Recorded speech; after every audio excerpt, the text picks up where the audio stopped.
Welcome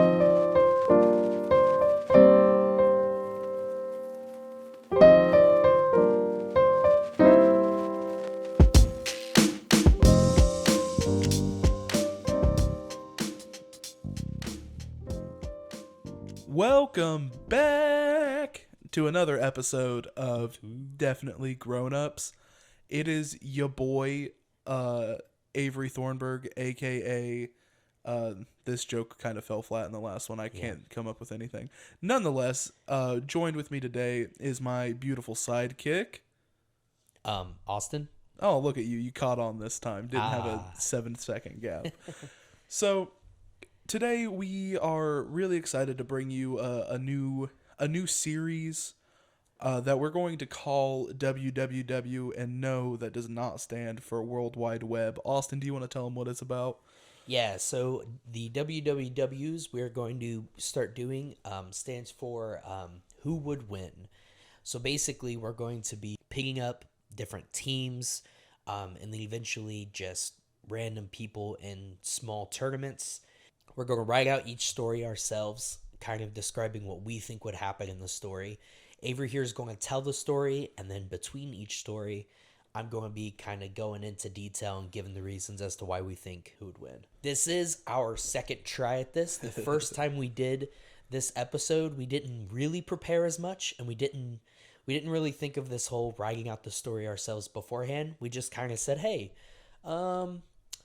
if Superman and Iron Man fought each other, who would win? And we kind of came up with reasons on the spot, and it didn't really work out very well. It didn't flow very well. Yeah, it was very choppy, and it had us just lots of dead space of us Google searching things. So we figured we're going to take it up another level. We're going to do a little bit of story writing and storytelling, and you guys let us know how you feel about it. Yeah, if y'all don't like it, we'll just knock it off. Yeah. And I'm not going to be reading any of the stories, I'm not the storyteller. I am the facts person. So Avery's going to do the storytelling. He's better at that than I am. But if you guys would rather listen to Austin's voice during story time, let us know in the comments, and we'll make sure to give him some story time. Yeah, maybe. No, we will. We'll do whatever you guys want because we love you guys. Yeah. But so not only for this one specifically, I don't know how in detail we'll get later on. Probably just as much. Right. But for this one specifically, we have a beginning story, how they get there, and then how it ends as well. And I will go ahead and let Avery take it away. Far out in the universe, there are two brothers. The Red Brother, who watches over the Marvel Universe, and the Blue Brother, who watches over the DC Universe. On this fateful day, the two brothers have come together to host a tournament between 6 of their most powerful champions to decide who has claim of the strongest universe. They have created a location that was best fit for all of the fighters on the planet. To the east of the starting arena, there is a vast ocean full of aquatic life. To the north, tall mountains and deep valleys, all circling a large volcano ready to erupt. West of the arena is an abandoned city full of large buildings and deserted vehicles. To the south, an open desert, dry, lifeless. Below the surface, a large series of empty tunnels and cool caves lay, full of darkness. Between each battle, all damage done to the surrounding area and the arena shall be repaired. Each team was flown in and given a good view of the surrounding area, each team member taking notes of what may be to come. During each fight, the team members are able to watch to learn for their follow-up battles. They may go wherever they'd like within a 300-mile radius. The only rule is there is no killing allowed, only fights to knockouts. As the competitors enter the arena, they are all assigned a random matchup given to them by the brothers. The first matchup, we have Hulk versus Aquaman. Aquaman knows that the best way to end this fight will be to quickly subdue the tiny scientist. When rushing for what he thinks will be a knockout blow, the Hulk comes out. The very weak punch that Aquaman threw rests easy on what is now the Hulk's stomach. As the Hulk grabs him, throws him by his legs through the east wall, Aquaman crashes onto a beach. Disgruntled and confused, Aquaman retreats to the water. Knowing that he should have the advantage, Hot on his tail, Hulk smashes his way through the arena, chasing down the puny god. Once in the ocean, Aquaman summons his friends of the sea. As Hulk enters the ocean, Aquaman sends a horde of jellyfish and tiger shark to deter him from following him any deeper. The small bites and sharp stings of the sharks and fish do nothing but enrage the Hulk further as he leaps it from the ocean into the air to go further out into the ocean. As the Hulk is about to re-enter the ocean, a large tentacle erupts from the ocean, grabbing him, wrapping around him, and pulling him down deep. Aquaman has summoned a Kraken to do his bidding in an attempt to pull the Hulk to the ocean floor long enough for him to pass out. The Hulk isn't going without a fight as he begins to bite, punch, and pull the tentacle. The less progress he makes, the more angry he gets. The Kraken gets to the ocean floor as the Hulk finally bursts through the tentacle. Hulk grabs one of the remaining tentacles of the Kraken and begins to spin and spin and spin. After gaining momentum, he releases the beast, torpedoing the monster towards Aquaman. The Kraken cannot regain composure enough to slow down and slams Aquaman as they both rocket into the air southwest towards the desolate desert, landing with a solid whoomp. The Kraken and Aquaman lie underneath a harsh hot sun, followed by an outraged Hulk, who finally has the upper hand. As Hulk closes the distance, Aquaman stands tall, ready for a hand-to-hand fight with this green giant. This isn't Hulk's first rodeo with a god, but unfortunately for Aquaman, this is his first rodeo with a Hulk. Blow after blow, the two seem to be at a standstill. However, Aquaman is starting to sweat and his stamina is running out, unlike the Hulk, who is only getting more powerful by the minute. Finally, Hulk grabs Aquaman by his feet, slamming him left to right, until Aquaman passes out. The winner is the Incredible Hulk. Woo! Yay! All right, so going into this fight, when you first think about it, you really feel like it's probably a pretty even matchup. And honestly, we both agree on that. Mm-hmm. However, when you really start analyzing the two characters, Hulk does outclass Aquaman in a few areas. Strength, durability, and speed. These three things are pretty important in a hand-to-hand fight with two guys that rely on brute force. Right. And Hulk does outclass Aquaman there. Now, some advantages that Aquaman does have is his intelligence. He's not the smartest character in all of DC Universe, but it is very easy to be smarter than the Hulk. So he does outclass him there. And then also on top of that, he's got his watery friends down in the ocean deep below. Really, when you really think about it, do we really see Aquaman ever winning? Probably not. The only way he could win is if he could go all out right at the beginning. Right. And this is where kind of our rules of the battle come into play. We said no killing. And when you can't kill and you are a powerful person, even though he was looking at a big green monster, he still doesn't know how far he's able to go. So really, this is one of the first of few instances where kind of our rules of the battle hurt one of the fighters. Right. So because he had to start small, he starts out attacking with small little jellyfish and tiger sharks, just trying to keep Hulk away, maybe slow him down, wear him out. That way Aquaman could come in for a final hit.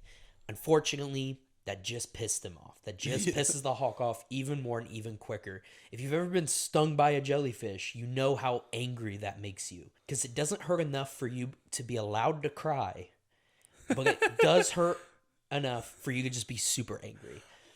I like that you have to hit a certain pain tolerance before you're allowed to cry. Yes. Yeah. And not even because that's a man thing, but just a normal adult thing. You can't cry as soon as you get hurt. There's a certain level where you can be like, okay, fine, I'm allowed to cry. Right. So, I just like the image I have painted in my head of getting stung by a jellyfish and be like, oh, look at my pain meter. Not at cry, just at pissed. Okay. So, and because of that, because he kind of has to start small and get big, he isn't able to knock the Hulk out before Hulk gets really angry. Right. There is instances in Marvel Comics where Namor fights Hulk a lot, and there are times that Namor has won. He only does that though by knocking him out quickly before he can get too enraged and too powerful. And in this instance, I really just don't feel like Aquaman would know that quick enough, obviously. Right. Another thing is the Hulk can't necessarily breathe underwater, but he can adapt to where he doesn't need to breathe for a while. So another big advantage that Aquaman could have, that you would think would have, is if he was able to get Hulk in the water. And at first I agreed with that until we did a little bit of research. And in the Incredible Hulk 77, in this comic line, Banner discovers that the Hulk has a mechanism to prevent lung collapse. It develops once he is underwater after a certain amount of time, and it keeps oxygen in his lungs indefinitely. So unless this has been retconned or something, so just keep in mind we don't want to use any retconned information. Right. If we don't want to do it on purpose. So I don't believe this has been retconned. But basically, indefinitely, he can hold his breath because his body literally changes for him to do that. So right there, that's one advantage that Aquaman would have that he doesn't have anymore.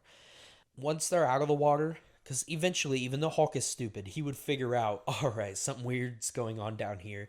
I need to get out of the water.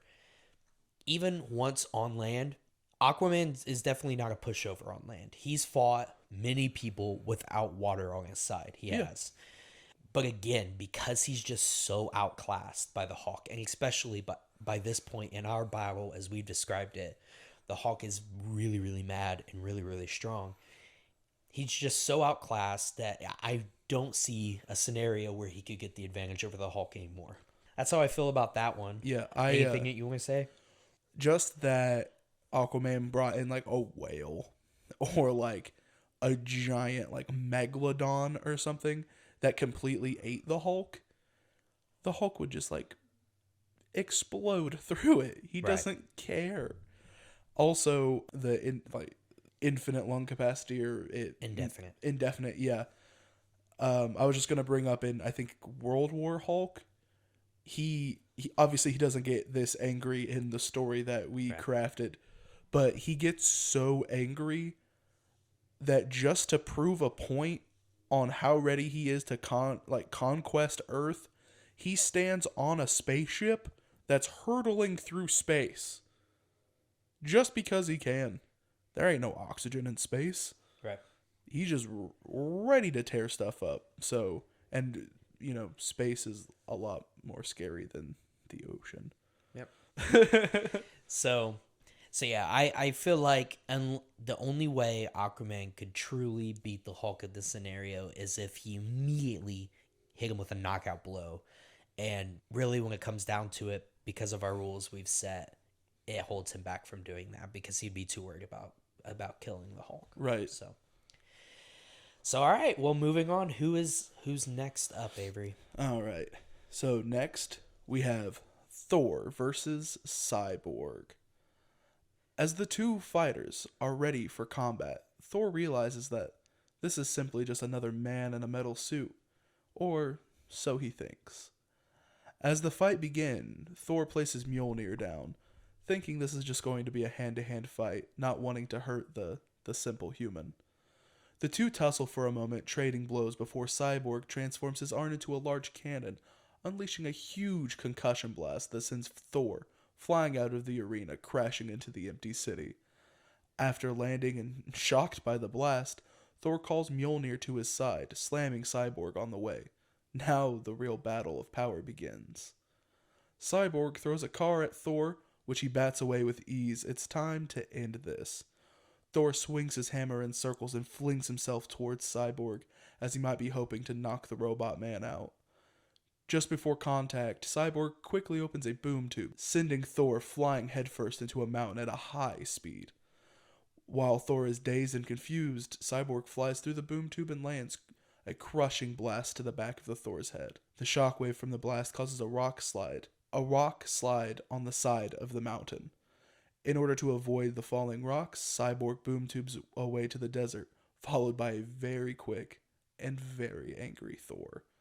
Now in the desert, are back to trading blows evenly. However, the Thor still has a trick up his sleeve. After knocking Cyborg down into the sand, Thor calls upon the power of Odin, sending a gigantic lightning strike into Cyborg, heating up the surrounding sand and enclosing him in a large collection of glass spikes, completely incapacitating him, making Thor, the god of thunder, the winner. Woohoo, Thor! Yeah! Yeah. Okay, so I promise there is going to be some DC winners eventually here. Will there be? Probably. Maybe. We'll Hopefully. see. So yeah, at first glance, it seems like this is a pretty... It's an interesting fight. Mm-hmm. I remember when we randomized this and came up with this fight, we were like, ooh, that's a good one. But then, when doing research on it, because this is like, we didn't want to go totally off the top of our heads because we would have been very wrong on some things if we would have went totally off the top of our heads. Right. We did put some research into it, did do some Google searches. When doing some research, the unfortunate thing about Cyborg that a lot of people forget is his human part, his human half, not even really half, it's a lot less than half that's human still, but is still human though. It's not like a supernatural level or superhuman Right. in that part of him. The mechanical side does make up for a lot of things, but it doesn't make him superhuman. The part of him that is still human, it doesn't make him superhuman. Right. So, with that being said, that holds him back a lot and actually ends up making it kind of a very unfair fight here. So, like Aquaman, Cyborg really is outclassed in all categories here except for, again, smarts. Cyborg is extremely intelligent, and intelligence always goes a very long way in battles, but if it's the only thing you have on your side, not much you can do about it. Also, another argument that is always seen, and even we thought of, is, stick with me here, you know in the Avengers movie, in the MCU, Thor comes down, he's fighting Iron Man in the forest, and he shoots down a big bolt of lightning into Iron Man, accidentally charging him to 3,000%. Yeah. And Iron Man goes, oh, okay, and then blasts Thor back with all of his own power, right? Yeah. I truly don't believe there's no perfect answer that I was able to find because I really didn't know and I wanted to get it right. But I really don't believe it would work that way. Mm-hmm. So Cyborg is a cyborg, but his robot part is actually what is called a father box. It's a machine that has basically its own life force, and it was forged in Apocalypse, which is where Darkseid is from. Mm-hmm. Now, there's not a lot that is told in specifics about the father and mother boxes from Apocalypse. We don't truly know exactly what they are. However, they are known to have their own life force, and that's where their power is derived. So even though they are machines, they're not powered by electricity. They're powered by their own life force. Almost like an organic machine. Exactly. So with that being said, I truly don't believe that his lightning would charge up and make Cyborg any more powerful than he already is. That being said, however, there have been times in the comics where the opposite happens. And because of a huge lightning strike to Cyborg, I forgot to write down my example for this, so I apologize, grown-ups. I did find an example of Cyborg getting hit with electricity and being damaged. But he was hit once with like an electrical pulse, and it shorts out some of the fusing in his electrical side, in his mechanical side, I mean, and he has to kind of regroup afterwards. Mm-hmm. So vice versa can happen, where he might not necessarily get charged by electricity, but he can be very damaged badly from it. Does that have something to do with like the grafting between him and the machine? Yes, and that's another thing too, is if you really want to get scientific about it, I've seen this point made on a few spots. The human body, when you're hit by lightning, it can the water flowing through you can turn into a conduit for the electricity. And so that being said, Cyborg's water that is still running through him, he's not totally human anymore. He doesn't have a lot of major organs, but he does still have that part of him flowing through him. That would just make those lightning strikes pack even more of a punch than usual, than even just to a normal human. So at the end of the day, even though they don't exactly have the perfect way to counter each other like some of these other matchups do, it's just another example of one being outclassed by the other, and I think Thor being the winner makes the most sense. Yeah. So, moving on though, who's next? Next, we have one that I was super excited for when we rolled it. It's Hawkeye versus Batman. As the bell tolls for the battle to begin, neither fighter flinches, waiting for the other to make the first move. Both are strategists with no powers, but they don't know that quite yet. As what feels like an eternity passes, Hawkeye makes the first move, releasing a volley of arrows that make it nowhere near the bat as he meets them all with well-placed batarangs. The final arrow of the volley was an arrow equipped with a smoke pellet. Hawkeye hoped that would throw the brooding bat through a loop. The final batarang to be thrown by Batman was also a smoke bomb in disguise. The two smoke bombs collide, unleashing a large cloud of smoke way bigger than either one anticipated. The smoke fills the arena, leaving the bystanders completely blinded. The smoke barely dissipates as the brawlers push towards each other into the center. All you can see is the cloud barely dispersing as blows are being traded. Onlookers of the fight can only hear the attacks being landed and being blocked. Hawkeye leaps from the cloud, grabbing the wall next to him, trying to think of his next plan of action. The bat skulks in the smoke, thinking of what to do next. Hawkeye reaches into his quiver and pulls out a bomb arrow. He shoots the arrow into the smoke, unleashing a huge blast, knocking the floor through, knocking the smoke away. We can finally see what's going on. The bat, caught off guard by the blast, lands in a cave underneath the arena. Hawkeye has lost visual contact. He believes to have the upper hand. Hawkeye climbs down from the wall, walks to the crater's edge, looks down into the crater, but sees nothing. Zip! Batman's grappling hook shoots past Hawkeye's head as the bat zips up to Hawkeye's level, knocking him to the ground. Batman topples on top of Hawkeye, delivering a volley of well-placed punches, eventually leaving Hawkeye completely incapacitated. Batman, the brave and the bold, wins. Woot woot. There you go. First DC winner. Let's go. All right. So there's really not a lot to say with this fight. When we first got it in the randomizer, again, we were like, ooh, yeah, that's what we're talking about. Two non-superpowered people fighting it out. And then you remember that even though Batman doesn't have superpowers, he might as well have superpowers. So, I mean, I don't feel like I really have to explain why we came to this decision, but I'm going to anyway, just in case there's any doubters out there that Hawkeye would somehow come out on top. To start it off, Batman knows 127 different martial arts styles. Even though he is human, like I said, he's the closest to non-human that a human will ever get. Mm-hmm. His strength, speed, intelligence, and durability is just crazy. He survived hits from crazy huge beings that have taken down people like Superman. He has an IQ, I believe, of like 197 as well, what I found as well. So that varies, I think. Going to Hawkeye now. Don't know what his IQ is. I felt like I didn't need to look it up. Put it down in the comments below if you guys want to look it up. But Hawkeye... Higher than ours. Yeah. Yeah, still.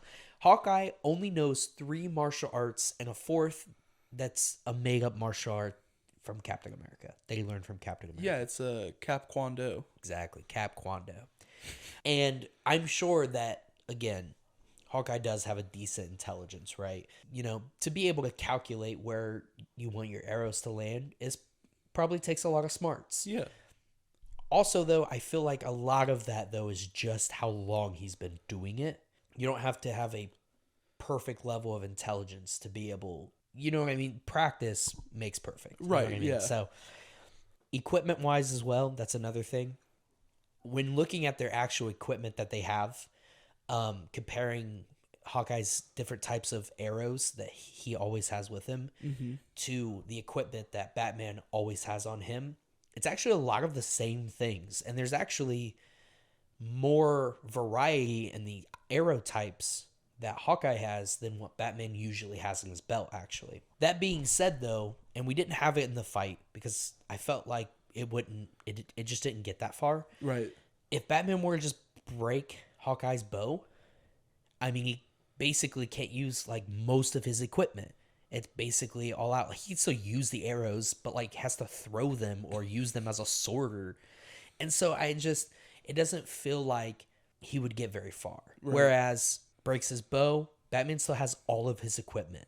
Hawkeye is a great hero, and he's done some incredible things, and he's always been one of my favorites. But in this matchup, it was just nothing he could do. Right. I do actually have a quick question. Yeah.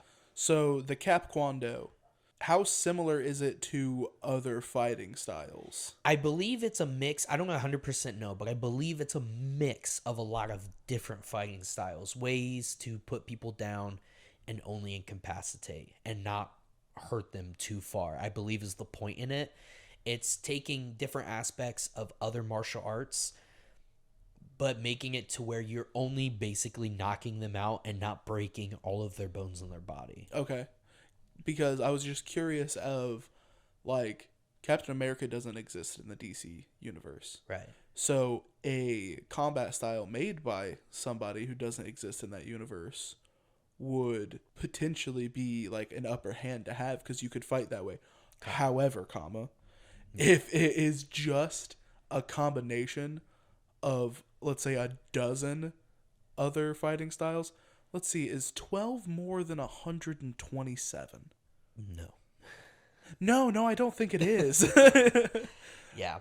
So, again, and not a lot of reasoning needed done here, but still felt like, we should. We owe our audience the explanation. Exactly. We are mansplaining. That's what we do. That's what we do. All right, so who's next? Next up, we have Iron Man versus Superman. Superman floats into the ring while Tony walks around him, scoping out the marvel of a hero. As the battle begins, Superman, not knowing the power of Tony, wants to finish this quickly without hurting him, so he takes a big deep breath in and turns Tony into an iron sickle. Tony laughs as the nanobots form around him. His thrusters make light work of the ice, as Iron Man now blasts into Superman, tackling him through the western wall towards the city. The pair smash into a lobby of an abandoned hotel, and Superman grabs Iron Man, stops his advance dead in the tracks. Superman grabs Tony, holds him close, and whispers, "Going up?" Then, using him as a battering ram, crashes through all 15 stories of the hotel until they get to the top, where Superman throws him into the stratosphere. Yeet! I like to think that Superman, I'm taking a pause real quick. I like to think that Superman, after letting him go, goes, "Yeet!" as the kids say. Yep. Okay. Tony, thinking that Superman is simply just the Hulk, but smaller, calls in the Hulkbuster suit from his satellite. Plummeting towards the Earth, the suit launches down from space, wrapping itself around the normal Iron Man suit piece by piece. Once fully equipped with the Hulkbuster armor, Tony flies back down as fast as he can to meet Superman. He finally grabs Superman, pulls him close, and whispers, "Going down," before slamming through all of the same floors back down through the hotel. After landing, Tony picks up Superman, throws him into a phone booth outside the hotel. Soup and Tony start trading blows in the street. The fight is getting more dangerous as Iron Man starts throwing empty cars at Superman. The cars don't slow him down at all, though. He cuts through them with his heat vision, flying closer to Iron Man. Sticking his fist straight through the Hulkbuster suit, Superman rips off the Hulkbuster armor piece by piece before launching Iron Man like a javelin to the northeast towards the volcano. Tony can feel the heat from the volcano quickly approaching, so he calls in the last suit of the evening, Mark 23, codename Shades. The suit flies in, attaching from behind, changing the direction that Tony is flying to save him from the lava. Now equipped with the strongest heat resistance armor he has, Tony feels much more confident next to the molten lava. He then flies in to land a knockout blow on Superman, which doesn't really do anything. Tony is met with a laser beam from Superman's eyes, going straight through his left and right boosters. The armor is strong enough for a little lava, but nowhere near strong enough to hold up against Superman's heat vision. Tony, now off balance, begins falling in a circle, hurtling towards the peak of the mountain. Superman catches him, slams him onto the top of the mountain, rips off his helmet, and gives him a flick to the side of the noggin, safely knocking him unconscious. The winner is the Man of Steel. No woohoos on this one. No, it's Superman. No woohoos. No. Yeah, I mean, like we've talked about before, I'm a big Iron Man fan, and I would have loved to see him go farther in this. If the matchups would have been different, I feel like he probably could have taken down a few of the other opponents. Yeah. But being matched up first with Superman gives everybody a disadvantage. So I feel like no matter what Tony does, he really has no advantage over Superman. Mm-hmm. Now, if he had access to every suit he's ever made, you want to talk about what's the Godbuster one? What's it called? Thorbuster. I mean, Thorbuster is one, but there's another one too that uses, it's, oh goodness, I don't remember. It's the Sentinel Buster one. Like it's to take down Celestials. Oh, it's the one that's like, it looks like the old boy from like the first Thor movie, right? Yes. Yeah. It's a humongous suit. If he had access to that, if he had access to his armor that's made from the same material that Thor's hammer is, it's made from Uru, I believe. Uru, Becky. Uru. If he had access to that one, points fingers together. Uru, Becky. Uru. If he had access to that one, sure, maybe, because it's made of magic material. Even if he had access to kryptonite armor, maybe he could win. I say maybe because Lex Luthor has been doing the whole kryptonite armor for a long time now, and Superman's still kicking. So even with that, I don't 100% know that Tony would ever win. So yeah, again, Superman's two weaknesses are kryptonite and magic. And the magic weakness actually looks a little weird. But we'll go into more into depth with a later battle in that. But it's two things that Tony just doesn't have access to right now. We did want to show more than just one suit in this one, so we picked two that he'd probably have pretty easy access to. The Hulkbuster is stored most of the time in a satellite in space, so I guess as long as the two brothers picked the MCU Earth and not the DC Universe Earth, then he has access to that. We're just going to say it for the sake of the story. But again, Iron Man's a great hero, and maybe he could come out on top if he had the perfect suit of armor. But in our story, these guys are just kind of yanked from their universes, brought together, and randomly chosen to fight somebody. Right. With no prep time at all. So the only prep time you get is watching your fellow teammates fight them. So exactly. And in this fight, this was the first fight with Superman. Right. So he really had nothing to go off of. So unfortunately, we had to very easily give it to Superman on this one. But next up, another pretty uneven fight. Send it away. Yep. Give it away. Next is Black Widow versus Wonder Woman. With plans to only incapacitate, Black Widow cocks her sidearms, taking aim at the Amazonian goddess. As the round starts, Natasha unleashes a barrage of bullets, hopefully to put Wonder Woman down quickly. Wonder Woman begins deflecting bullets away, knowing her adversary is aiming for non-lethal weak points. As she deflects, she slowly closes the distance to her opponent, but that doesn't worry Natasha. Despite Wonder Woman's strength, the two go hand to hand for quite some time, Natasha adding in a few shocks from her batons while she can. Natasha counters a very heavy punch, swings up behind Diana from her arm, and wraps her leg around Diana's neck, then slams her to the ground. She puts both of the electric batons to each side of Wonder Woman's neck and lets them rip. The shocks do little to nothing as Wonder Woman yanks Natasha by the hair and throws her off. Growing tired of the shock batons, Wonder Woman clashes her bracelets together, releasing the pent-up kinetic energy stored in her bracelets, sending Natasha flying across the arena. Dazed, Black Widow tries to catch her breath, but is unable to. Wonder Woman lunges forward at her at a lightning speed, smacks her with the backside of her shield, quickly ending the fight. No matter the skill, Natasha was no match. The winner is the Amazonian Queen, Wonder Woman. Yep. So Wonder Woman wins this fight. Another win for DC here. Let's go. Now we're 3 for 2, right? Uh-huh. This is another one where the fight really is hindered, or one of the fighters are hindered by our rules of no killing. I do feel like, so Wonder Woman's only weakness is piercing weapons, which is always so dumb if you think about it. Swords, bullets, anything like that. Arrows. That's her weakness, okay? So basically the same as everybody else, every other normal human, you know?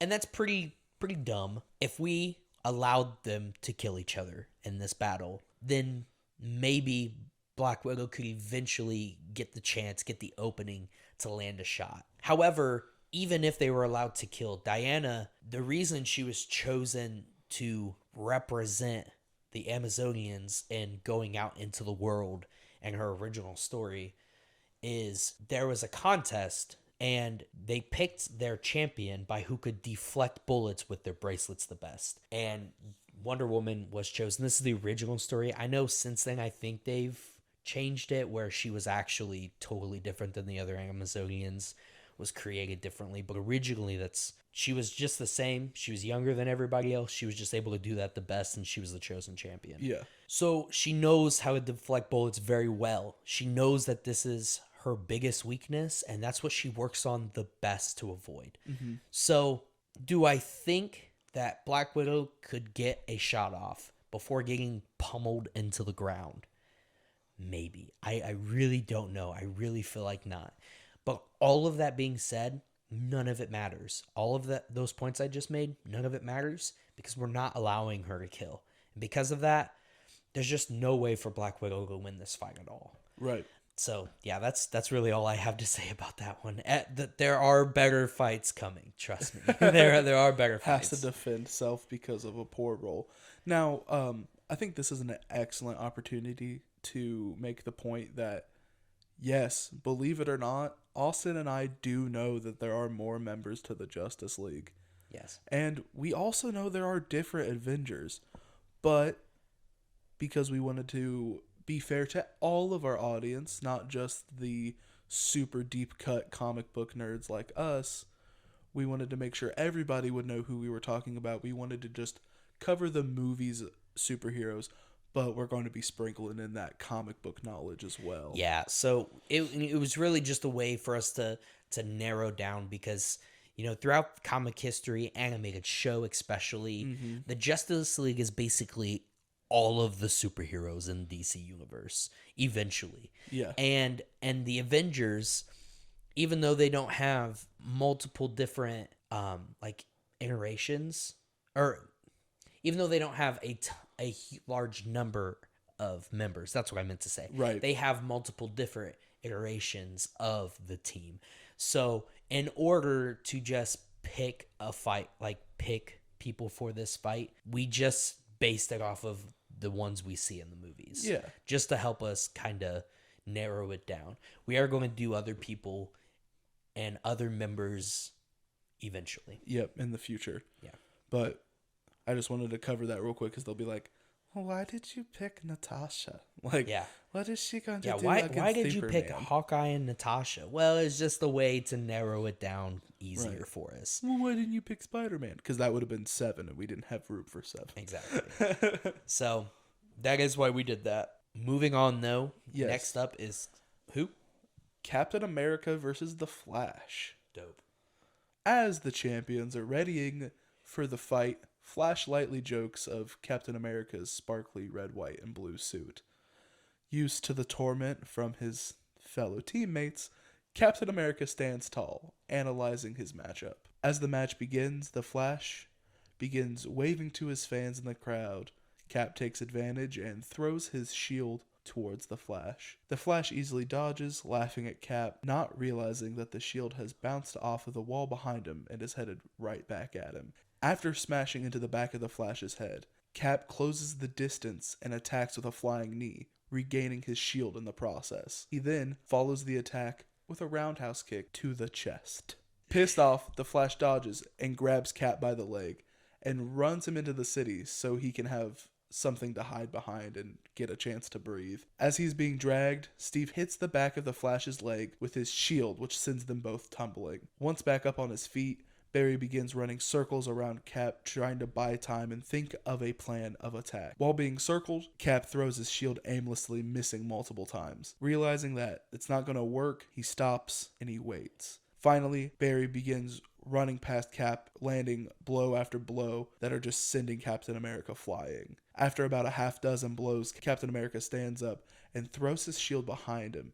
Thinking Steve missed, Barry runs in for another punch, but before he can make contact with Cap's face, the shield comes bouncing back from a car and slams into the Flash's knee, reflecting all of the kinetic energy from Barry's speed back into Barry's knee, completely dusting his knee bone.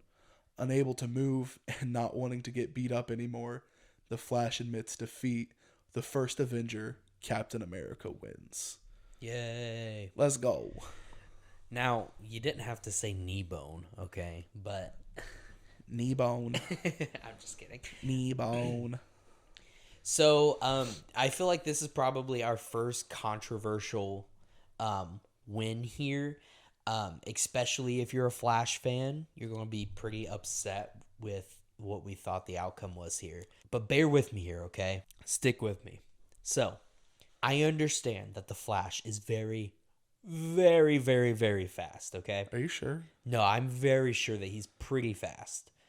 Like, not Usain Bolt fast, though. No, not near as fast as Usain Bolt. But okay, that's what I thought. Close second. Oh, okay. Now, however, people also often forget how intelligent Captain America is. Now, IQ-wise, it's not through the roof, okay? Mm-hmm. However, he is able to do lightning-fast calculations in a fraction of a second, especially when it comes to his shield throwing. Being able to bounce that shield from 7 different locations and sending it right where he wants it to an enemy's head or back to him, that's a crazy amount of calculations to do in a matter of seconds. So he is very smart. Another thing too is Barry's biggest weakness. He has 2 pretty big weaknesses. One of them is his attitude, his pride in himself. Yeah. Another one though is his reliance on his feet. Barry Allen does have a healing factor, but it is not Deadpool level healing factor. Mm-hmm. It's not matter of seconds. It's not matter of minutes. He just heals hours quicker. Right. Whereas me, it would take, however long it takes to recover from a broken leg. Barry can do it in like 3 days. But that's still 3 days. And his reliance on his feet means that without a single working bone, muscle, or ligament working in his leg, he is kind of incapacitated almost. Mm-hmm. And so all Captain America has to do is get one good hit in with his shield, hitting, Barry, and his knee is a perfect place like we have envisioned. That's all it takes to put Flash on the ground. And Flash, being the Flash for so long and knowing that he can't do anything else, I truly believe would raise a white flag because he does not want hit any further. Right. And also, Captain America is the type of guy that would let him raise the white flag before rushing in and just knocking him out, Mm-hmm. On top of that, too, the way Cap's shield works is it reflects kinetic energy. It doesn't necessarily store it like Wonder Woman's bracelets, but it does reflect it. And, in those hits, in the story that we envision, the Flash is coming in and he's countlessly hitting Cap. And some of those hits, Cap is blocking with his shield. And it's reflecting that energy back. Also, as he throws that shield, what we envisioned was it bouncing off a few places, building up a little bit of kinetic energy, and letting it rip onto the Flash's knee. Also, again, shooting his speed right back at him. Which is where it's going to get all of that power to literally dust his bones. Yeah. Because Go ahead. Because like in like just like the MCU movies in the first Avengers, the scene where they're fighting in the woods that we were literally talking about earlier, Thor hits Cap with a very big hit. He blocks it with his shield, and it completely dissipates the attack. It shoots it out everywhere. So there is no argument anyone could make to me that the Flash's punch or kick is going to do more damage than Mjolnir. So it easily would be able to block the attack. Right. You know what I mean? Now, and I understand, and again, it's kind of like I hate to keep saying this, but it is partly because of how we've set the tournament up as well, that the Flash isn't going to go right in like some people would think and just hit with as hard as he can a knockout blow. For all he knows, this is just a normal dude in a funny costume. So, Right. And I truly believe that in that scenario, the Flash would think that. That would be his first thought, is this is just a normal guy in a funny costume. I really do think he would underestimate Captain America. Mm-hmm. And because of that, Cap would be able to knock him out, I think, more times than not.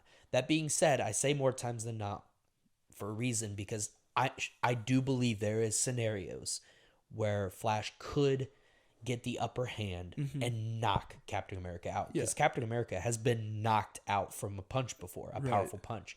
The Flash has that capability. I just feel like it's like a 70-30 chance that Cap figures it out and takes out the Flash's legs before Flash can get around to actually landing that blow. Yeah. So definitely disagree with this in the comments if you do, and tell us why. If there's, I actually believe, I might be wrong here. I think there was a comic where Flash and Captain America crossover fought and Flash won. Really? So, yeah, there's a couple of our fights that the crossover comic actually disagrees with us. And maybe there's good reason for that. So definitely let us know down in the comments how you feel about that.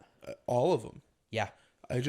But I do agree with you. I think that is the first one that people are going to be like, wait, are you serious? Right, yeah. Especially Flash fans, because, we kind of make him, and the story, we wrote, we kind of show him being like, boastful at the beginning. And even though I do believe that's how he would be, maybe they disagree with that. That's how Barry Allen is, though. Right. Like, the Flash that everyone's used to. I don't remember what's Golden Age Flash is called. The one with the helmet. Wally West? Wally West. Oh, wait. No, the helmet? Yeah. Oh, no, that's Jay Garrick. That's Jay Dare. Okay. So, like, maybe a different Flash. I don't know. I don't really much care for the Flash, which is why I let you kind of tell me who wins, and I said, okay, let's paint the story together then. Right. Because if I had my fanboy moment, I'd be like, yeah, of course Captain America wins. He's the best. Right. But, like, I'm not a big fan of the Flash. All I know is that Barry Allen is quick, he's quick-witted, and he's full of himself. Like, that's kind of his whole thing, right? Maybe if Wally West or Jay Garrick with G? Yeah. That's stupid. Maybe one of them would fight differently, and maybe we can get like a multiverse fight where we get a different Flash versus a different Cap, which I don't know how many Caps there are other than I don't know either. Hail Hydra, right? Like, I don't know. Yeah, there's that one. Let's not talk about that one. We, much like Bruno, we don't talk about it. All right, so who's next? Okay, so this is round 2. So this is where the fighters who won the first round are now going into the next round. So to start it off, we have a crazy fight. This is going to be a really long read, and I know that. It's Thor versus Superman. Oh, yeah. As these two power giants stand facing each other, the teams go silent. Although they don't truly know the power of the other team's champion, they both know how powerful theirs is. As the match begins, Thor begins to swing his hammer, ready to attack with full force. He watched Superman's fight against Tony, so he knows he can go all out. Before Thor can lunge, Superman flies at him in the blink of an eye, grabbing his wrist. Just like Thor, Clark watched Thor's fight and knows that he can't let him finish swinging that hammer. Superman throws Thor by his wrist, sending him flying into the arena wall, leaving Mjolnir behind. Curious, Clark tries to pick the hammer up for himself to give himself an advantage, but while he's trying to lift the hammer to no avail, Thor gets the jump on him, tackling him and landing a solid punch to Clark's face, shaking the ground. The two go hand to hand, blow after blow for what seems like an eternity. Superman lands a major uppercut to the bottom of Thor's face, sending him rocketing into space. Blasting off after Thor, the two continue their battle in space. Thor calls his hammer back to his side. Now he can finally put some hurting on the super guy. The two clash through asteroids, satellites, other space debris, stalemating the whole way through. Honestly, the winner could be anyone. Finally, after being up in space for way too long, Thor gets the upper hand. After being thrown into the moon and creating some distance, he's able to swing his hammer and launch himself back at Superman with the full speed of Odin. His hammer slams directly into Clark's chest, and the two begin hurtling towards the earth, finally back in view of the fellow team members. Slamming into the mountainside, Superman is dazed for just a second, long enough for Thor to swing his hammer into the air, calling down a magical lightning strike from above. The shock hits Superman in the chest, slowing him down immensely. Why did it have to be magic? He whispers to himself. Realizing he can't take any more of those hits, Superman smacks Thor to the ground and tries freezing the hammer to the ground with his freeze breath. Used to the power of frost giants, Thor easily shatters the ice with his other hand, calls another lightning strike into Superman's chest. Once Supes is on the ground, Thor strikes again and again and again, until finally Clark collapses.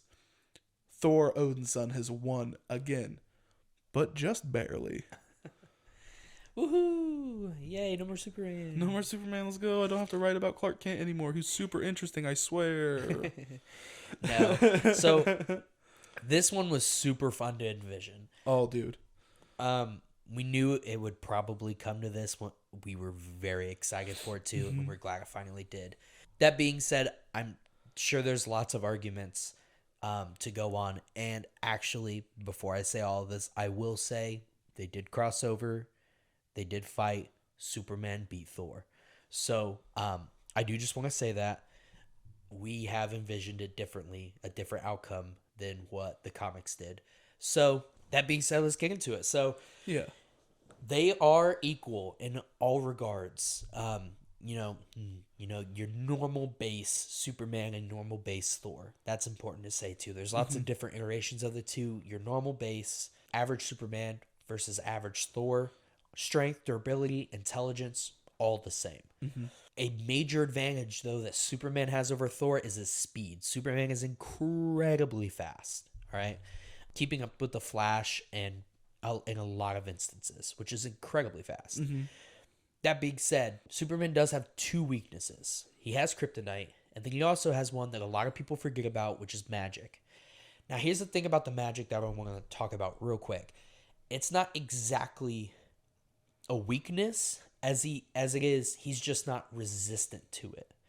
So normal physical attacks, missiles, piercing weapons, he's resistant to that. Heavily resistant to that. That's how it works. Magic attacks, however, if there's an attack that's imbued with magic, it takes away his resistance.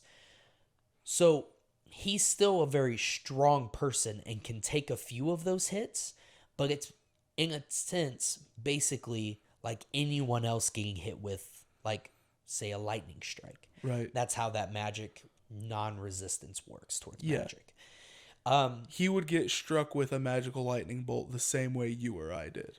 Yeah. Sure, you can survive it, but damn, and that not hurts. exactly the same because he's still stronger than us and more powerful. He could take a few, but it does take him out quickly. So It's very iffy, and it changes a lot throughout comic history, his weakness to magic. So, but that is what I tried my best to understand it so we could show it right in this story, and that is how I have come to understand it. Is that he's just not resistant to magic, and anything imbued with magic can hurt him just like it would hurt anybody else. So, that being said, obviously Thor has magic on his side, and so that gives him a huge advantage. Now, in the comics, what happens is basically Superman just knocks him out before he can get that far, before Thor can get that far with the magic.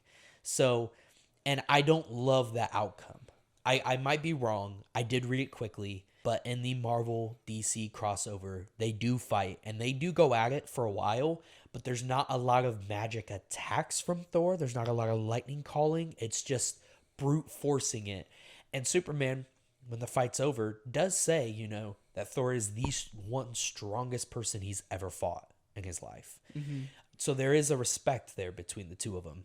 I don't love how it's just kind of like they brute force it out and then just Superman knocks him out and that's how the battle ends. I think that's anticlimactic. Right. And I like the idea of, you know, Superman having to deal with the actual magic. So now, again, there is a chance that Superman could win. I do recognize that. Right. But again, I really do feel like it's such a common attack for Thor to go to the lightning calling, you know, and to any other magic attack he has. It's such a common thing in one of his most powerhouse moves that why wouldn't he use it in a battle against someone like Superman, you know? Right. I just don't see why he wouldn't use it. Because he can use it on there's times he's hit Spidey with it. You know what I mean? And right. Well, and also he just watched Superman fight Iron Man and tank everything that Iron Man threw at him. Hulkbuster and yeah, I was gonna say including Hulkbuster, which, you know, he's definitely hit Hulk with some lightning before. So if you can withstand something that can maybe not stop but slow down the Hulk, you can take a shocky shock. You know what I mean? Right. So I just don't see a scenario where he doesn't try to use it. And then once he uses it once and realizes it actually slowed Superman down for a second, he uses it again and again and again. I really do feel like. Maybe it's a little more spaced out than we described. Maybe it's a little, maybe it's a little longer of a fight. More theatric. Yeah, more theatrical there. But at the end of it, I am happy with giving Thor the win here. And we're not just doing it because we don't love Superman. It is us really trying to analyze the battle. So, non-resistance to magic always reminds me of the first time I remember seeing, it was Captain Marvel, but he's now referred to as Shazam. One of the first instances of him where he scoops Superman up and Shazam as he calls the lightning strike to himself, and he full Nelsons Superman up into it and hits it and knocks Superman out one hit, and everyone was like, I thought that was so sick. Yeah. And that is basically what Thor does. The same type of attack that Thor does when he calls it down. So I think that would be an interesting fight, is Shazam versus Thor. I think that'd be a fun one that would be dope. Put that in the back pocket for later's. All right, so next up is Hulk versus who? Wonder Woman. Awesome. Let's go. Yes. As Diana looks at this green monstrosity in the face, she thinks of how she just watched Clark get put down, but instead of letting this trouble her, she lets it inspire her to take down this giant so she can take revenge for Superman. She also realizes that she needs to end this quickly because it seems like the longer the fight went with Arthur, the stronger he became. As the bell rings for the two to attack, Wonder Woman runs at full speed at the creature, kicking him in the face before quickly backing off again. She can't let him get a hit on her. Angry, the Hulk follows, trying to grab her to put her down. However, he keeps missing due to Diana's pure speed. As she flips forward to dodge the grab, she wraps her lasso around his neck, hoping to be able to figure out how to put an end to this. But before she can ask a question, Hulk grabs the lasso, taking it off of his head, and begins spinning. He spins until his feet are off the ground, and he lets her go, sending her flying west into the uninhabited city. Moments later, Wonder Woman crashes hard into an old bank, flying straight through the building, smashing into a car on the other side. All that's left in the trail is a large piles of uncollected cash. Dazed, she jumps out of the way as the Hulk lands with a huge punch right where she was. She can't make a mistake like that again. The two go back and forth, Hulk missing shots, as Diana takes advantage of those misses and lands blow after blow on the Hulk. Angrier than before, Hulk grabs the bottom half of a car and throws it at Wonder Woman, and then lunges after her. She dodges the car only to be taken off guard by the change in pace from the Hulk. He lands on top of her and begins smashing her head into the pavement below. Just as he swings his fist again, the Amazonian wraps his right wrist inside of her lasso, then jumps over him, wrapping his right wrist over his left shoulder. She slides through his legs, making him crash to the ground, unable to stand. She continues to wrap him up with her lasso. It being unable to break, she commands him to fall asleep. Realizing that he still is fighting, Diana begins twisting him up further, lacing the rope around him, around his neck, around his wrist, so that he can't move. Tangled, the unbreakable lasso of truth, she commands Hulk to fall asleep again. He begins to fall asleep, and he reverts back to Banner. Wonder Woman obtains her second victory. Woohoo! All right, so yeah, this is another one that could probably go either way. Mm-hmm. So, yeah, another good matchup. So, ever since the Hulk has been around, there's not a lot of instances where people are able to knock him out and put him down when he's in Raging Hulk form. Mm-hmm. Early Hulk form, you can do it. But late Hulk, late, very angry Hulk form, it's not very easy to put him down with just brute force. Right. Okay, it's pretty impossible, actually. So going into this, watching the fight with Aquaman, she realizes that the only way to take him out is to do it early. She doesn't necessarily know it's to get him to calm down as well to do it, but what you can tell from the fight is that you have to do it early on, because the further it goes, the stronger he gets. Again, doesn't really know it's about anger, just knows it's about time, right? Right. So that's why she's still kind of accidentally pissing him off along the way. She's still hating him a lot because she doesn't realize it's anger. She thinks it's time. That time, however, is still on her side. And she's able to wrap him up, tie him in all kinds of different ways until she finally incapacitates him. I think that's a pretty good representation of how the fight would go down. Yeah. She is incredibly strong, like we've talked about before. She's went toe-to-toe with Superman on multiple occasions, and other people like Superman. I truly believe that she could go toe-to-toe very easily with Hulk as well. Again, though, late Hulk, he's very strong, and he would be able to put her down in a single punch or two to the face. The Hulk's biggest weakness is Banner and being able and reverting back to him. And so I just feel like as soon as she is able to wrap that lasso around him and tell him to fall asleep, he'll revert right back to him. Yeah, I remember when we were first starting this fight, when we were talking about it, I was like, I think the lasso of truth is definitely the way that she secures the win. Definitely, yeah. Because it's one of those things that doesn't get used like that very often, right? Like, she uses it to interrogate people, but right. And also it's important to say that the lasso of truth has been refused before. When someone's powerful enough in their will, or just actually strong, or their emotions are high enough, it can be resisted. It still can't be broke, but it can be resisted. And so I 100% agree that if the fight went on forever, she would not have a chance. But because in our story she did it relatively quickly is the only reason she got the upper hand. And I do think, and that's not just us, conjuring up the perfect story for her to win. I do believe with the thought that she can watch the other battle and see it happen, that she can come to the conclusion, because she is smart as well. Right. She's also been around for 3,000 years or something like that. Yeah. She could come to the conclusion that ending the battle quickly is the way to go. So I don't think that's just us, writing the perfect story for her. I do believe that's exactly how the fight would go in this scenario. Right. I also think that it is one that could definitely get argued in the comments below. Definitely. Yeah. Not a lot of other things to say there. Yeah. Speed doesn't always win every battle. Speed and intelligence are very powerful together, and this is what helps her avoid all those major attacks and take him down. Right. So next up is Captain America versus who? Batman. Sweet, let's go.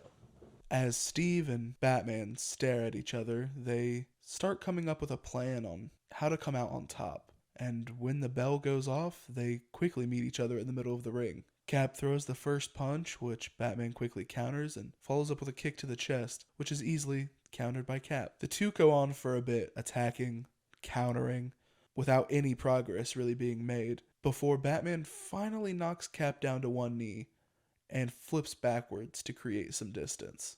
Once a few yards away, Batman begins throwing batarangs, which Cap meets with his shield midair. At one point, Steve even grabs one of the batarangs out of the air to throw it back, just for it to explode in his hand in a cloud of smoke. With Cap's vision being gone, Batman can now get the upper hand. He closes in, takes Cap's shield to the ground, and freezes it with one of his ice grenades. He then slowly backs into the shadows. Without his shield and without being able to see, all Steve can do is run in the direction that Batman went. As he's running, he trips into a large mass of a sticky substance. Confused, he tries to get it off of his boot, and then that's when a kaboom! A trap that the Bat had laid during his escape to make the fight continue in the cool, damp caves beneath. This, he believes, will give him the advantage. The explosion shook the stadium, and the two went down into the caves below. Dazed, Steve tries getting to his feet, but is quickly attacked by a ready Bat. Batman punches him in the face, sweeps him off of his feet, elbows him into the chest, into the ground, then fades back into the darkness of the cave. Frustrated, Steve gets up, chasing the Bat. As he turns a corner, Batman leaps out from the other way, ready to kick Steve from behind, but Captain is ready. He grabs Batman's leg, swings him into the side of the musty cave. But before he can deliver a follow-up blow, Batman grapples the back of Steve's leg, pulls him to the ground, and leaps up, following it with an explosive batarang to the chest. The explosion topples the ground beneath them, further opening up into the bottomless caverns. This also cracks the arena floor, sending Cap's shield that was once frozen down into the shaft. Cap notices the shine from his shield falling and catches it before it falls into the long, dark holes below. Now he actually has something to work with. Once again, Batman jumps out of nowhere and surprise attacks Cap. This time with his electrified gloves activated, hitting in the back. The shot catches Steve off guard, but he quickly retaliates, swinging the shield around, knocking Batman in the chest. They both stumble back for a moment, catching their breaths.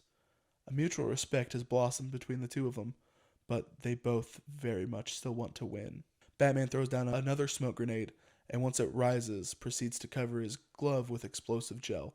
It's a Hail Mary for sure, but this is a Hail Mary situation.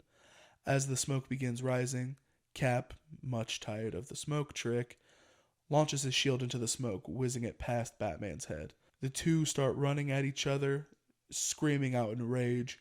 Cap lands a blow to the Batman's stomach, lifting him into the air.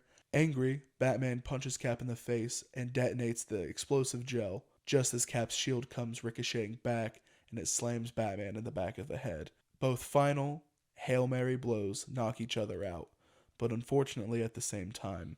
The winner is unclear, and it is a draw. The two brothers concluding the games were not happy. No winner, that means they can both be losers. And just like that, Batman and Captain America are pulled from the tournament, leaving only two people left to defend their teams. Yep. So we say it's a tie. Going over this fight, honestly, it could go either way.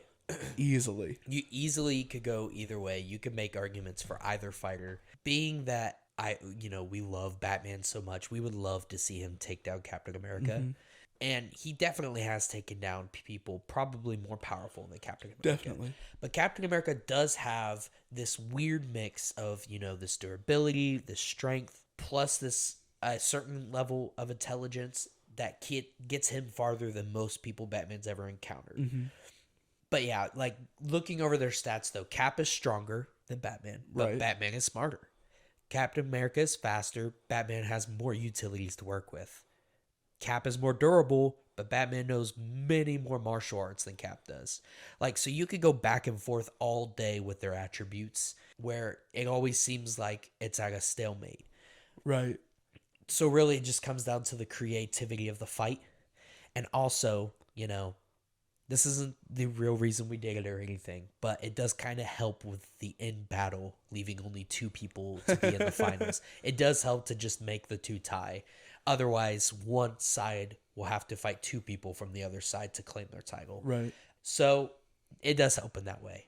Now, I know Bane is very similar to Cap in the sense that he's chemically enhanced. However, Bane is not as intelligent. Captain America became more intelligent after the serum. Bane, every time he injects himself, gets dumber and dumber. Okay? Mm-hmm. So that's one enemy that's pretty similar to Captain America. However, on Captain America's side, he's fought Black Panther and beat Black Panther before in the comics.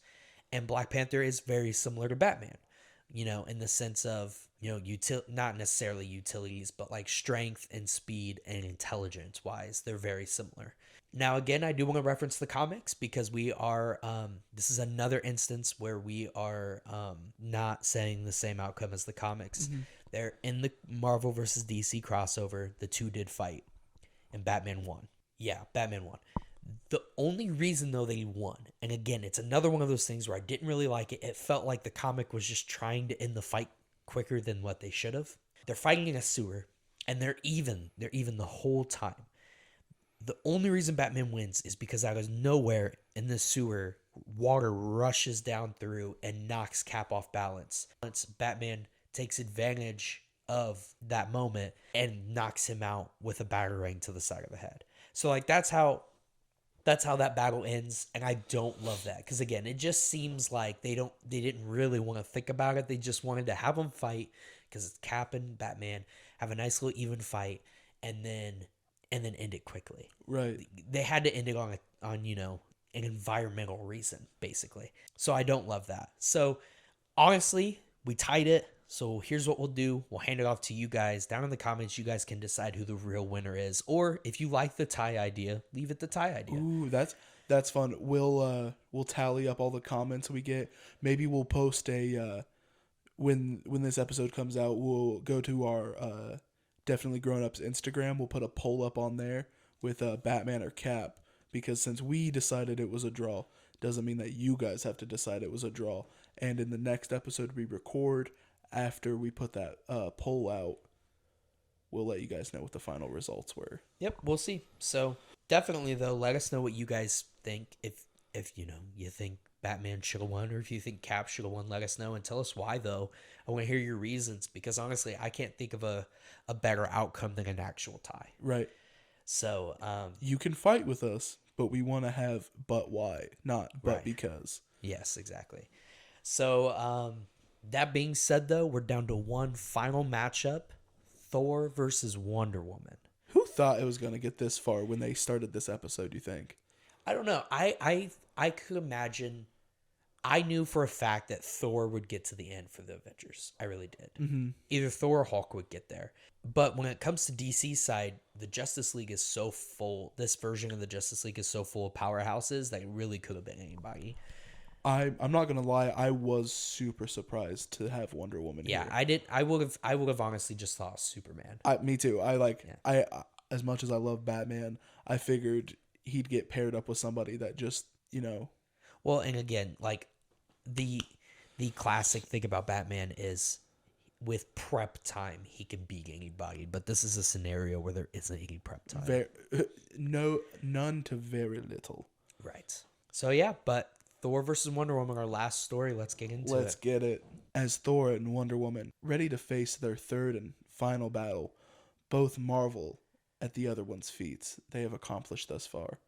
Thor, who took down Superman, and Wonder Woman, who had taken down the Hulk, both nervous but ready to prove who is stronger. As the fight begins, neither wastes time. Thor quickly swoops in and swings his hammer at her, only for her to block it and counter with a quick kick to the stomach. Diana then leaps back, and knowing the battle that comes, summons her mighty Sword of Athena from her bracelets, something that she was afraid to do with the other opponents due to how deadly it truly can be. She leaps forward, attacking with it, trying to slice at Thor's armor. However, Thor counters, sending the sword flying and striking her in the chest, which launches her south towards the desert. Landing hard in the desert, she tries to catch her breath, and as she does, Thor strikes her and the sand around her, enclosing her in glass shards as he did with Cyborg. But Wonder Woman is not Cyborg.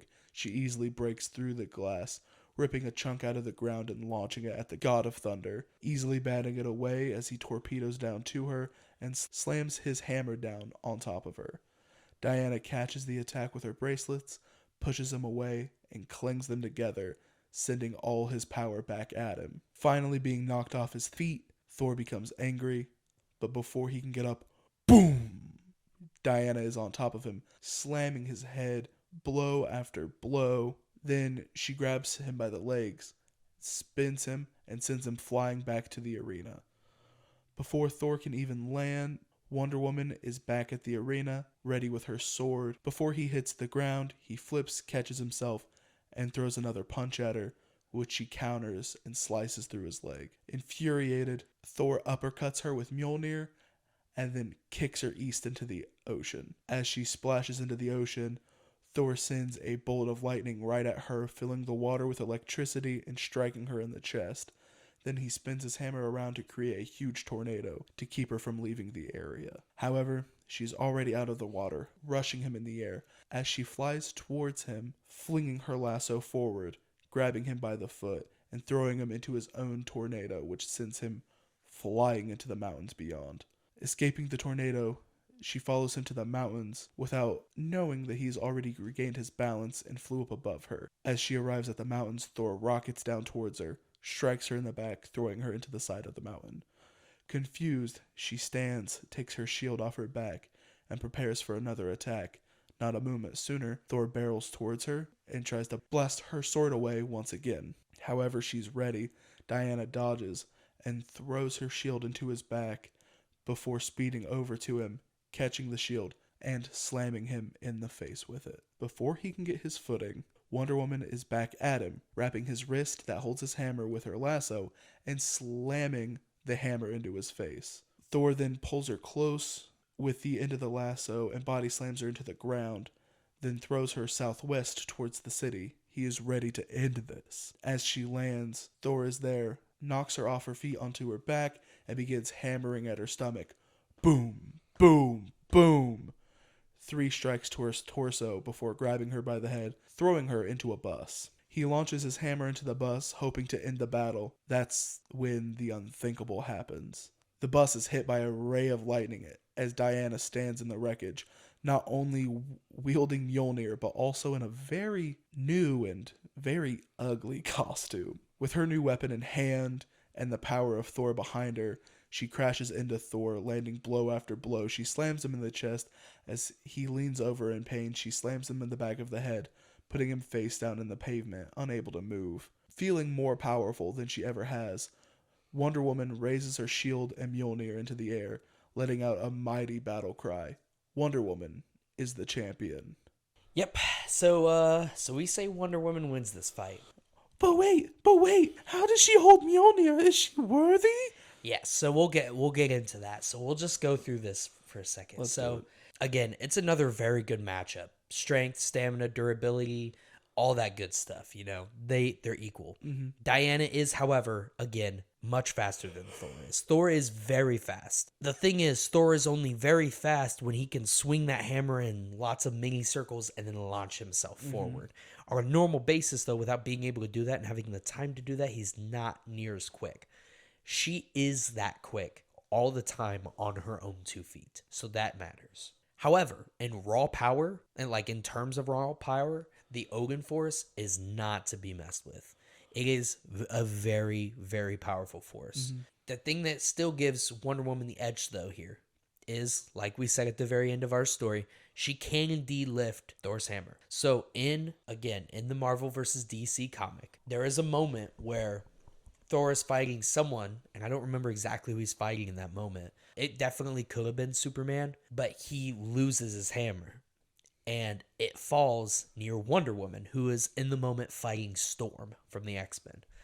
And she's fighting her, and she finds the hammer, picks it up, and when she picks it up, and this is a call out to the comic, it does in a Thor manner. It transforms her costume into this very ugly costume that's like kind of based off of Thor, but also showing as much skin as possible. Because are we gonna be able to show that in the YouTube video? I mean, or maybe is it too, we'll see. Is it too scandalous? It's not that bad. I don't think I've ever seen it. It's pretty. I mean, it's definitely a very bad costume for her. She gets this huge headpiece, and that's basically where all the costume is. The rest is barely, like, it's trying to show as much skin as possible.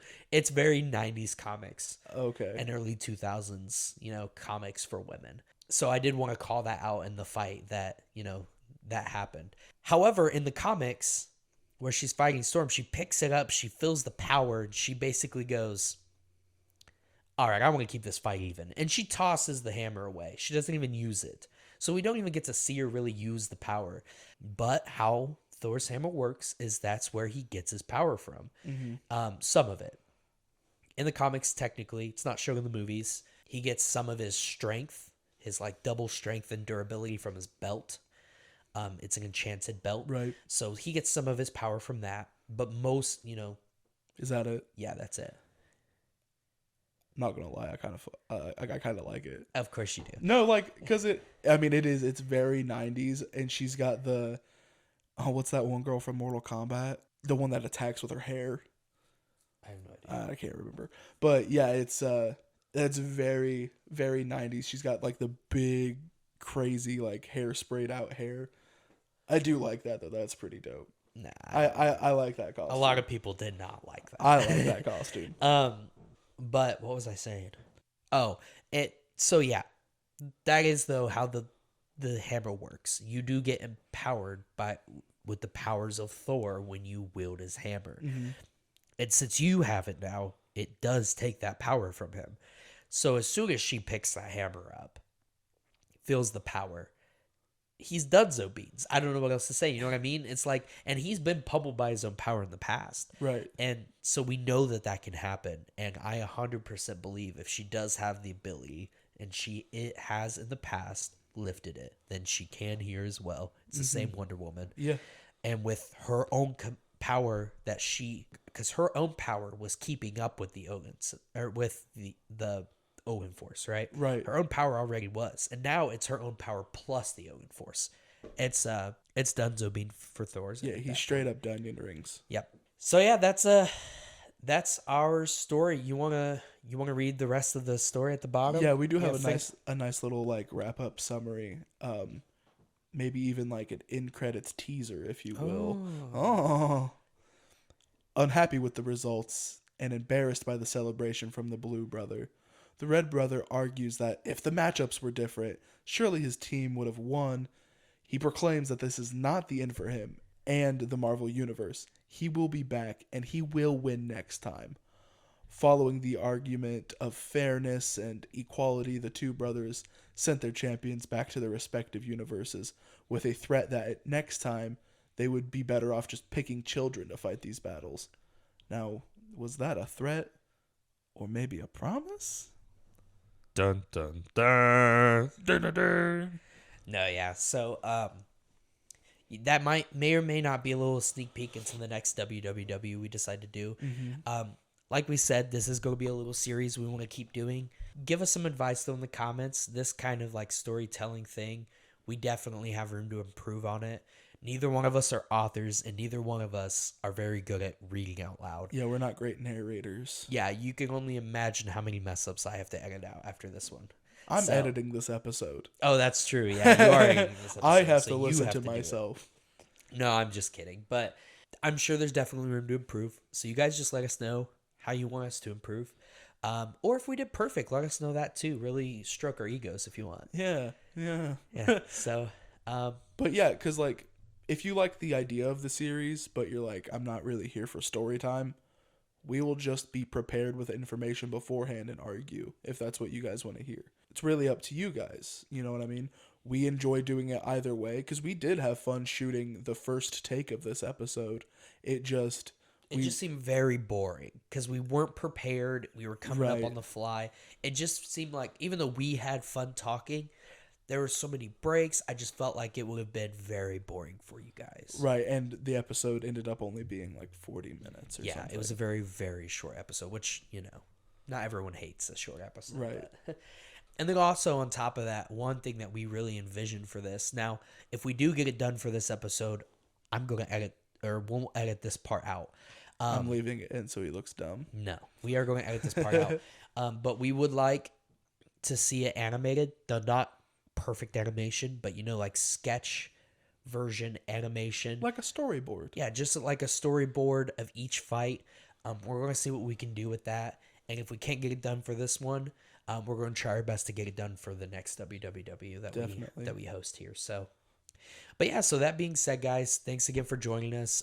We had a lot of fun doing this episode, and we hope you guys enjoyed it as much as we did. Yes, sir. So we will see you next week on another episode of Definitely Grown Ups. See you later. Bye.